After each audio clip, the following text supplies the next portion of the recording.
Hello, everybody. This is Bobby. Welcome to SoulsBorne Battle to the Death. Before I go any farther, I just want to make an announcement. We are very quickly coming up on episode 100 of SoulsBorne Battle to the Death. Can you believe I've done 100 of these things? I just want to say, win, lose, or draw, episode 100 is going to be a SoulsBorne Battle Royal, a very special episode of SoulsBorne Battle to the Death. So that is the plan for episode 100. So we're going to do something very special on that day. But until that time, this is episode 94 of SoulsBorne Battle to the Death. We're going to pick 2 random SoulsBorne bosses, and then they will have to create ice sculptures. And whoever creates the best ice sculpture, as judged by a panel of 3 judges, will be the winner. We're doing something artsy this week on SoulsBorne Battles to the Death. And, I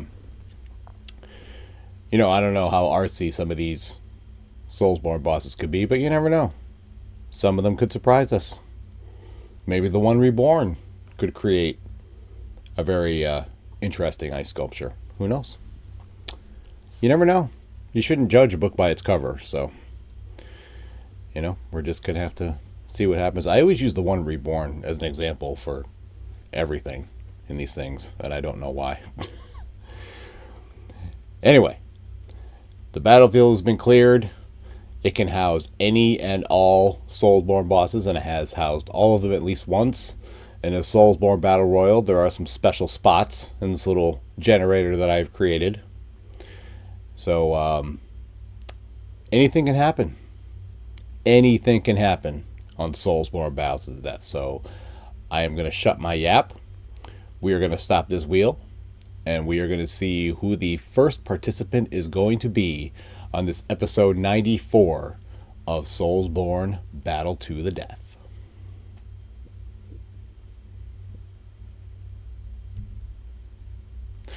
The Guardian Ape from Sekiro. One of my favorite bosses in that game, to be honest with you. I think the Guardian Ape is definitely a fun boss fight. And he's pretty tough. He's very strong. And he can whoop your ass. That's for sure. And you don't see many apes with a giant sword halfway through their neck, that's for sure. And that second phase is definitely something very, very unique, to say the very, very least. So, I would say the Guardian Ape is a good pick here on SoulsBorne Battle to the Death. Some interesting scenarios could be created here. I'm pretty happy with that pick. We're going to take this wheel for another spin. We are going to find an opponent for the Guardian Ape. What kind of ice sculpture do you think the Guardian Ape could create? I don't know. I wouldn't have the foggiest idea. But I do know he likes to throw poop at you, so. Yeah, that just opens up a whole new world of possibilities. Not really anything I want to explore right now, so we're just going to move on. All right. We have the Guardian Ape on one end of the battlefield, and on the other end, we have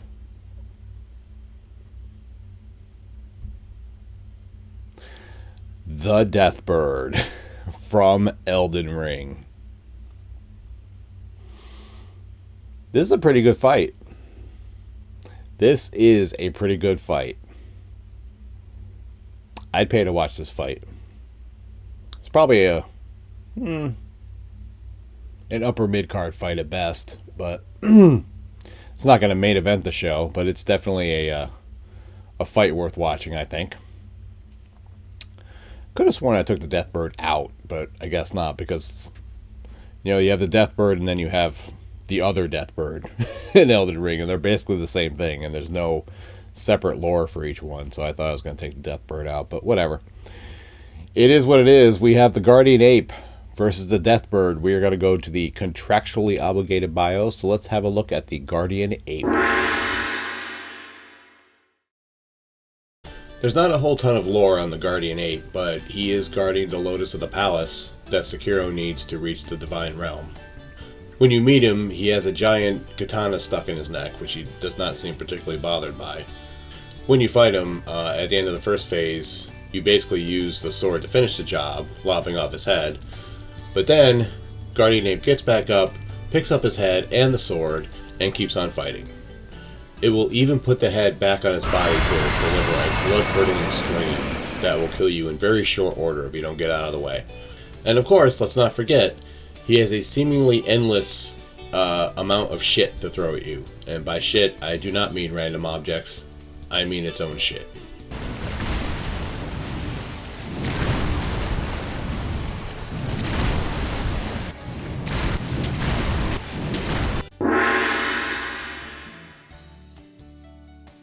Not a ton of lore surrounding the Deathrite birds in Elden Ring. They're kind of secondary bosses, and there's several of them. But they are gigantic decaying birds that apparently have encrusted corpses in their body, which I had not noticed, and now we'll have to take a closer look. They are partially covered in ghost flame and guarded by the spirits of the servants of death inside their wings. They were called graveyard firekeepers. Firekeepers? Is there some kind of connection between Elden Ring and Dark Souls 3 after all? And their purpose was to tend the ghost flame by raking the ashen remains of the death of their kiln. Whatever that means. They used to be much more active before the Erdtree existed, and now they're seen as malevolent entities by some. Priests of old were permitted to come among the Deathbirds and act as their guardians, and that would be, the exchange would be they'd be resurrected in the distant future. So that was their reward, I guess. And I guess some priests can be seen inside their wings wielding death ritual spears. Again, I'm gonna have to check that out. That actually kind of sounds cool. I'm very familiar with the Deathrite birds because I created a character in Elden Ring by the name of Freya, Norse goddess of death. So I wanted her to be proficient in the ghost flame. So I went around and collected all the ghost flame spells and weapons and such. And I did enjoy her as a character. And fun side note, when the DLC Shadow of the Erdtree came out, she was the only one of the characters that I had that was close enough to get into the DLC without having to do anything extra. So I went through the DLC playing as her, and even though I loved her, she was not my strongest character. So I think it made the DLC all the more challenging. But yeah, just a fun little side note. But yeah, the Deathrite birds are no joke, and they have powerful spells and are fast and powerful and a pain in the ass, and there's several of them in the world, and you have to beat them in order to get those spells. There's no other way to get them. So yeah, they're certainly an interesting addition to the SoulsBorne universe.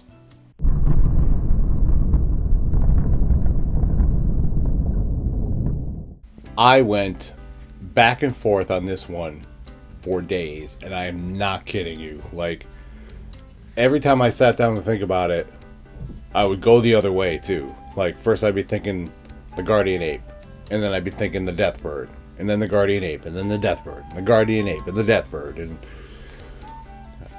And I think, honest to God, I think this is one of the closest fights I've ever had to decide on SoulsBorne Battle to the Death. It's a really tough one. They're both tough competitors, and they both have their very destructive tools that they use to decimate us every time that we fight them. You know what? Final answer though, I'm going with the Guardian Ape. I'm going with my gut, and I'm going with the Guardian Ape. I think the Guardian Ape would pull out the victory in this fight. The Deathbird, I think, does have better long range, abilities. But I think if the Guardian Ape gets his hands on the Deathbird, then it's basically all over. Gets his giant paws around the Deathbird's neck, forget about it. I think it's over. But, if someone else says the Deathbird, I'm not going to argue with you. But, yeah, my instinct is that the Guardian Ape would win this fight over the Deathbird. It took a lot of agonizing to come to that decision, but that is the conclusion that I have come to. But that is just my opinion. Feel free to leave yours in the comments. And with that, yet another edition of SoulsBorne Battle to the Death draws to a close. RobertBlanchardBooks.com. If you're interested in the award-winning Roar of a Dragon series, you can read the first 3 chapters of each book there for free. If you'd like to hear more about them, the Rise of Dragons podcast, wherever you find your favorite podcasts. My Linktree, my Instagram, my Twitter, all Bobby's World 2110. Mondays, 3 p.m. Eastern Standard Time is the SoulsBorne remaster, or SoulsBorne. I keep doing that. What is every single time I do that, and I don't know what is going on with that, but this is going to shock you, but something's wrong in my brain. Monday, 3 p.m. Eastern Standard Time is the Dark Souls Remastered No Estus run. And this past Monday, I have begun my trek through Anor Londo, and I'm extra depressed because I have realized that now that I am in Anor Londo, I cannot leave Anor Londo until I finish Anor Londo, and that means getting by Ornstein and Smaug, and that is going to be a very long haul. So yeah, I'm really not looking forward to that. Yeah, that's all I really have to say about that. Back in the archives, I have the Elden Ring No Crimson Flask run, Volume 1 Limgrave. I have the Sekiro No Healing Gourd run. I have the Dark Souls 3 No Estus run, and the Dark Souls 3 No Level Up run. So all that is back there for you to check out. I have Your Father's Story videos where I answer questions from a book from my boys, but also it's a vlog if you want to learn a little bit more about me, that's there for you if you're interested in partaking in that. Bobby's World Hunger Games, plenty of those to go back and sift through and just follow the story of how the company got to be where it is right now, and how we grew to be an empire. And Wednesdays, 3 p.m. Eastern Standard Time is what you're watching right now. SoulsBorne Battle to the Death. I said it at the beginning of the episode. I'm going to say it right now at the end of the episode. No matter what happens between now and episode 100 of Battle to the Death, episode 100 will be a SoulsBorne Battle Royal. A very special episode to commemorate the 100th episode. So that is going to be a lot of fun. We're going to pick a whole bunch of SoulsBorne bosses, and then yeah, I'm going to choose my winner out of the many participants that I choose. So yeah, go check that out. Or, well, check it out in a few weeks when it comes out. And Wednesdays, 7 p.m. Eastern Standard Time is Bobby's Gaming Lounge. It's my weekly live stream where I just play games, and people come in and hang out, and we all chat and just relax and have a fun time. So yeah, this is coming out 3 p.m. So tonight, it's actually going to be tonight. I record these episodes ahead of time usually, so I have to kind of like figure out what's going when and what is going on and all this stuff. So when you're watching this episode right now, tonight's episode of the Gaming Lounge is going to be Spider-Man Miles Morales. I tried to do that last week, but I did not have it downloaded, so I had to go back and do my Dark Souls 3 No Level Up build against Sister Frida. So that's last week's live stream if you want to go back and check that out. So I spent a couple hours trying to beat Sister Frida. Week before that, it was Ghost of Tsushima, I believe, and the week before that was the remake of Silent Hill 2. So yeah, a whole bunch of live streams to go check out. And yeah, that's pretty much it. I'm I'm glad I finally have gotten more into live streaming. That was something I wanted to do last year. I've talked about that a couple times, and now I finally made it a weekly thing. I'd love to do it a couple times a week, but my free time just does not lend itself to that. So yeah. So right now it's just once a week, but maybe in the future we'll see what we can do about doing it a couple times a week. That's pretty much all I got for you in terms of content. I mean, there's plenty of other stuff back there if you want to go check it out. Thank you all so much, as always. The love and support on the channel has been amazing. The growth, the subscribers. I have more subscribers I have to shout out. I have not forgotten about that, and I will do that coming up very shortly. But yeah, we're picking up a lot of subs lately. Actually, when I started doing this again, I talked about this before. The sub count was, I'm going to make this as quick as possible, sorry, but the sub count was slowly dropping because I had over 5,000 subscribers at one point, and a lot of that was due to the Jacksepticeye compilation videos that I had made. And again, once a lot of people found out that I wasn't Jacksepticeye, I don't know why you'd be confused by that, or that I wasn't making any more compilation videos, that like it slowly started to like taper off. But the numbers are now coming back up. Like I'm back over 4960 now, so that is awesome, and I have you guys to thank for that. So you know, the views are up, the watch time is up, you know, the subscribers are up, so that doesn't happen without you guys. So that means a lot to me. It really, really does. And again, I said it before, I'll say it again. I have a pretty busy life, and it's only going to get busier this coming year. I guess I can just go ahead and say it. It's starting to look like I'm going to go into the management and training program at work. So I'm going to be working a lot more hours, and then probably a lot more hours after that.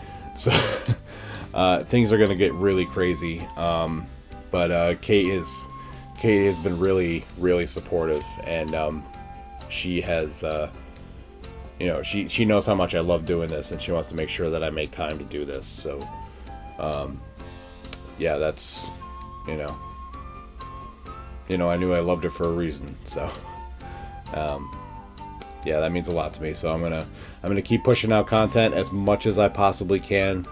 You know, and like I said before, like, you know, the support from you guys has made that so much easier, and you know, just watching my work, you know, get the love that, you know, that you would always want it to get. I don't want to say it deserves it, or, you know, anything like that. That's not for me to judge, it's for you to judge. I always say that. But seeing it get love like that is always awesome, and it makes it so much easier for me to, as I always say, grind myself into the dirt, you know, to keep doing stuff like this. So, you know, I'm gonna keep doing it, and I still love to do it. So, you know, it's not that much to do. You know, it's not that hard to do. It is and it isn't, but, you know, you're spending your free time doing more work. You know, no matter how you look at it, it's more work. So, you know, there is that aspect of it. But yeah, that's all I gotta say. I'm starting to ramble. So I love you guys so much, and I appreciate you so much, and I hope everyone has an amazing week. Be well, stay safe, and as always, it's Bobby's World, and you're all just living in it. See y'all for live, y'all. Bye. Hey, boss. Yes, Courtney. Mrs. Anderson called. She wanted to order several copies of your books for family and friends. Oh, that's amazing. Get some ordered, have them sent over to me, and I will sign them for her. I really appreciate it if you could do that for me. I didn't know you were an author. You did. Courtney, you've been with me for like 2 years now, and we've talked about it fairly constantly, and there's an ad at the end of every one of these videos. Well, that doesn't mean that I listen to everything you tell me. Are the books any good? Well, readersfavorite.com said that its intensity rivals that of the Game of Thrones series. I know, that's pretty crazy, but that's exactly what it says. It's on the Cry of a Raven review. Go check it out. Well, that's pretty cool. What are the books about? It's about a soldier who gets exiled for saving a baby dragon, and later he's killed, and he wakes up 3,000 years later with strange powers, and he's watched over by the very same dragon, and the world has been overrun by evil, and he now must travel back in time to stop the evil that started in his own home country. Wow, that sounds interesting. How can I get copies of the books? Well, you can go to robertblanchardbooks.com and order your copies there. You can read the first 3 chapters of each book there for free. And if you want to hear more about them, you can listen to the Rise of Dragons podcast. You have a podcast too? You know what, Courtney? You are doing such an amazing job that I think you are due for a raise. How does that sound? Oh my gosh, that's so awesome. Thank you, boss. You bet. Too bad the raise is going to be when I raise a water balloon over her head and just... Maybe I'll wait until her mom calls. I think she'll find that pretty funny. Go to robertblanchardbooks.com right now and get your copies of the series that got 3 5-star reviews from readersfavorite.com, 3 Author Shout Recommended Reads Awards, and 2 Literary Titan Silver Awards. You can read the first 3 chapters of each book there for free, read more reviews, short stories, and much more. And if you want to hear more about them, you can listen to the Rise of Dragons podcast wherever you find your favorite podcasts.